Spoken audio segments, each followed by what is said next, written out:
형식 번호 GBR1 가오가이가는 용자왕 가오가이가에 등장하는 주역 로봇입니다. 보통 용자물에서 용자 로봇의 파일럿은 곧 주인공이었지만 기존 용자물을 살짝 비튼 이 작품의 주인공은 마모루이며 파일럿인 시시오가이는 주인공이 아니죠. 하지만 팬들은 시시오가이를 주인공으로 생각하고 마모루를 조역으로 생각하는 바람에 여차여차해서 둘은 더블 주인공으로 여겨집니다.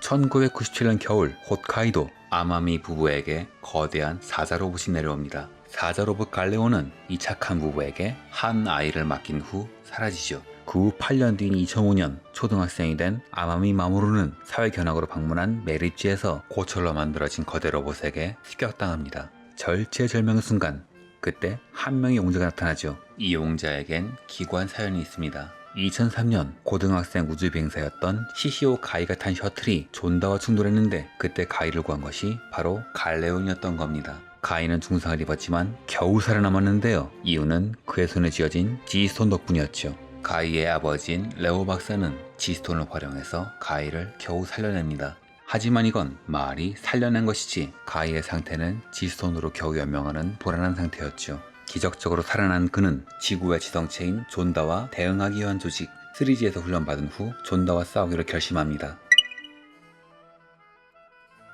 이 기체는 설정이 약간 특이합니다. 마모루를 지구로 데려온 미지의 기술로 만들어진 외계 로봇 갈레온에 지구의 기술로 만들어진 장비를 추가하는 방식이죠. 갈레온은 3중년 태양계 외계의 기술로 만들어진 로봇입니다. 작중에선 이름이 참 많은데 해설은 수수께끼의 메카라이온, 아마미부는 북극 라이온, 파스타는 카인의 유선이라 부릅니다. 그만큼 많은 비밀을 가진 기체이기도 하죠. 시시오 가이를 구출한 갈레온은 3G에 회수되지만 2005년 존다가 활동하기 전까지 침묵을 지키고 있었습니다. 하지만 갑자기 움직이는데요. 정확히는 존다가 활동해서가 아니라 메리지에 있던 마모루가 위험했기 때문이죠. おいおい、おじさんはないだろ。これでもまだ20歳なんだぜ。 갈레온이 마모루의 위기에 반응하는 진짜 이유는 갈레온의 AI에 마모루의 진짜 아버지인 카인의 격이 카피되어 있기 때문입니다. 즉 아버지의 부성이 아들을 지키기 위해 움직이는 셈이죠. 이 데이터가 든 블랙박스는 파스타와 싸울 때 파손되지만 마모를 지킨다는 것은 단순한 인격 의지가 아니라 갈레온의 존재의 이기도 한지라 파손된 이후에도 마모를 지키기 위해 움직입니다. 3중년 태양계 출신답게 자기 수복 기능이 있는데 OVA인 용자왕 가오가이가 파이널에선 진정한 가오머신과 합체하면서 원래 모습을 되찾기도 했고 폐계왕 가오가이가 된 베타맨에서는 산산조각이라는 수준에서 부활하기도 했죠. 이때 파스타와 전투에서 손상된 블랙박스의 AI가 완전히 수복됩니다. 갈레온의 표후에는 베리어를 분해하는 능력이 있습니다. 3G는 이 기술을 해석하여 용자대 이론인 볼포크의 멜팅 사이렌으로 응용하죠. 하지만 갈레온은 그것보단 약하다고 합니다. 갈레온은 사이보그가 된 가이와 퓨전하여 가이가가 됩니다. 전투 형태라고는 하지만 정확히 말하면 가이가 활용할 수 있는 전투 형태로 보는 게 맞죠. 갈레온보다 강하다고는 볼 수 없습니다. 갈레온은 자유자재로 비행이 가능하지만 가이가는 호버링이 전부이며 스텔스 가오, 드릴 가오를 장착하여 전투력을 늘리면 기동성은 오히려 떨어집니다. 또한 갈레온의 무기인 갈레온 크로도 사용할 수 없죠. 그래서 원래 기획 단계에선 총을 들려주려고 했지만 가오가이가 자체가 마징가 제트 오머지인지라 최종적으로는 빠졌습니다. 이런 점 때문에 저는 갈레온을 가이의 의지대로 조종하기 위해 성능을 다운시킨 경우로 보고 있습니다. 이 가이가가 스텔스 가오, 드릴 가오, 라이너 가오 등의 가오 머신과 합체하면 파이널 퓨전을 하면 가오 가이가가 되지요. 이 머신들은 갈레온의 블랙박스에 존재하는 데이터 중 일부를 겨우 해석해서 만든 것으로 원본 가오 머신들에 비해서 성능이 한참 떨어진다고 합니다. 저는 오늘날의 자동차에 과거 차량의 바퀴를 단 차 정도로 봅니다. 라이너 가오는 신간선 500개 전동차를 모델로 한 것으로 비행도 할 수 있지만 스텔스 가오가이기에 굳이 라이너 가오로 비행하지는 않습니다. 합체한 후에는 어느샌가 차축이 사라졌는데 처음에는 작화민 수로 알았지만 사실 합체할 때 충격으로 매번 날아간 거란 설정이 있습니다. 또한 내구성에도 문제가 있어서 처음 헤렌데븐을 쓸 때는 오른쪽이 자주 파괴되기도 했지요. 스텔스 가오는 스텔스 전투기인 나이트 호크가 모델입니다. 실제였다면 미국 로키드 마틴사가 3G에게 소송을 걸었을지도 모르겠네요. 후계기인 스텔스 가오2는 우주에서 쓰기 위해 만든 기체로 부품을 떼어내면 스텔스 가오와 거의 비슷한 형태가 됩니다만 떼어내는 것은 낭비이기 때문에 대기권 내에선 스텔스 가오를 활용합니다. 드릴 가오는 드릴이 장비된 전차입니다. 유일하게 실제 모델이 없는 가상의 장비죠. 보통 용자물의 주인공은 최강이지만 가오가이가는 다릅니다. 실질적인 출력은 초롱신이 훨씬 높죠. 하지만 가끔가다 초롱신 이상의 힘을 발휘할 때가 있는데 이건 지스톤이 가이의 용기에 반응하여 제 성능을 발휘한 것이라고 합니다. 이 사실은 최종전인 제트마스터와의 싸움에서 밝혀지죠. 이렇듯 가오가이가의 힘은 용기의 힘으로 끌어낸 오버스펙입니다. 최종 합체인 파이널 퓨전, 필살기인 헬 앤드 헤븐은 사이보그 가이의 몸에도 부담이 되는지라 가이는 항상 출력을 억누르며 싸워야 했고, 이 위험성 때문에 파이널 퓨전은 3G의 장관 다이가 고토라의 최종 승인이 이루어져야 겨우 사용할 수 있습니다. 당연히 승인 버튼도 강화 유리로 덮여있죠. 갸날프 미코토가 강화유를 주먹으로 깨는 게 바영시 화제가 되었는데, 가오가이가는 보통 뱅크신을 만들고 중간중간 컷을 조절하여 제작비를 아꼈지만 그 아낀 제작비를 죄다 여기에 투입한 것인지 이 장면만 여러 테이크가 있다고 합니다. 한숨을 쉬기도 하고 손목시계를 차고 치다가 시계가 깨지기도 하죠. 합체할 땐 EM 토네이도를 전개하여 합체할 때 적이 공격하지 못하게 하는데, 작중에선 퓨전 중에도 공격당하는 경우가 있어서 이를 돕기 위한 보조 로봇의 개발이 시작됩니다. 이게 우리가 아는 용자 로봇들이죠. 즉 가이의 몸에 부담이 되기도 하고, 초반에는 합체 프로그램이 완벽하지 않은 데다 버그도 있어서 시뮬레이션에서는 가오머신이 파손되는 일도 있었다고 합니다. 그래서 작품 초반에 나온 대사에 의하면 성공 확률은 거의 0%라고 하죠. 하지만 しかしファイナルの成功率は限りなくゼロに近いんじゃがな。成功率なんてのは単なる目安だ。あとは勇気で補えばいい。 되나요? 처음엔 가이도 저랑 같은 생각이었던 것인지 라고 대충 외치다가 나중에는 라고 띄어서 외칩니다. 이 기체는 합체 로봇 중에선 드물게도 자기 맘대로 합체, 분리가 안됩니다. 그래서 분리하려면 3G 내부에 있는 퓨전 아웃이란 시설로 가야 하죠. 이건 버전업된 스타 가오가이가는 물론 다른 기체라 볼 수 있는 가오파이가, 가오가이거도 마찬가지인지라 분리 합체가 마음대로 가능한 기체는 원본 기체인 제네시 가오가이가 뿐이죠. 가오가이는 기본적으로 6탄전이 중심인 기체죠. 이유는 이 기체가 마징가 제트의 오마주기 때문이에요. 오른팔의 브로큰 매거넘은 로켓 펀치입니다. 회전하여 관통하는 식이며 적을 공격한 후에는 다시 오른팔로 돌아오죠. 수평 궤도를 유지하기 위해 주먹과 팔은 반대로 회전합니다. 배리어 관통 기능이 있지만 적의 배리어에 튕겨나온 적도 많죠. 왼발에는 프로젝트 스웨이드라는 배리어가 있습니다. 적의 공격을 오망성으로 구속한 다음에 튕겨내죠.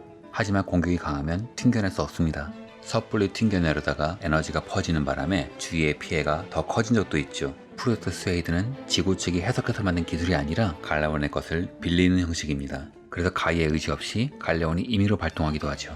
플라즈마 홀드는 왼쪽 팔에서 전기를 발생시켜 상대를 구속하는 기술입니다. 프로젝트 스웨이드의 기능을 반대로 사용해서 쓰는지라 이화에서 한 번 쓰고 봉인된 후에는 최종화점을 사용합니다. 드릴리는 드릴가의 드릴을 사용한 무기입니다. 성우 히야마노 우유키는 TV에서는 잘 사용되지 않은 심심한 무기라 말하고 있습니다.